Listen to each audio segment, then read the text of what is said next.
opinas del que dice que es mucho, que para qué estudiar, me da lo mismo leonés, aragonés, lo que sea, que mucho mejor estudiar inglés?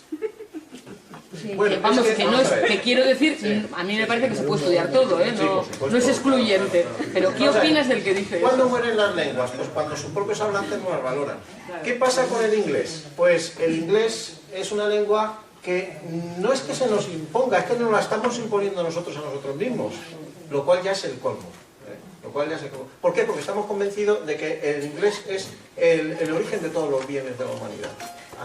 Estamos convencidos de eso, que no es así. Decimos, es que el inglés es la lengua con la que te puedes comunicar en todo el mundo. No, esto es un deseo, no es una realidad. Esto es un deseo. Y evidentemente, ¿cómo se consigue que este deseo se haga realidad? Cuando todo el mundo lo crea. Y entonces lo que tenemos es un lavado de cerebro tremendo, O sea, el mismo lavado de cerebro que ha tenido el hablante de aragonés que se ha pasado al castellano, exactamente el mismo, porque considera que el castellano pues le da más ventajas, es mejor, es una lengua mejor, es una lengua que le va a dar más éxito en la vida, pues exactamente igual tenemos esa colonización, nos están metiendo esa colonización de que si hablamos inglés va a mejorar nuestra vida. Pero bueno, yo pongo un ejemplo. Los indígenas de América se pasaron al castellano porque pensaban que iban a mejorar su vida.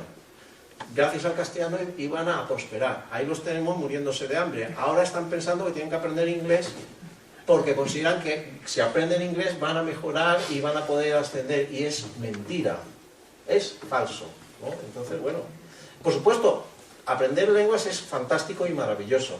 Y entre ellas está el inglés, es decir, el inglés no tiene ninguna culpa de esto. Pero ahora bien, lo que está mal es, en un país donde se hablan lenguas distintas, que empecemos que les demos prioridad a lenguas extrañas a nosotros, al fin y al cabo, ¿no?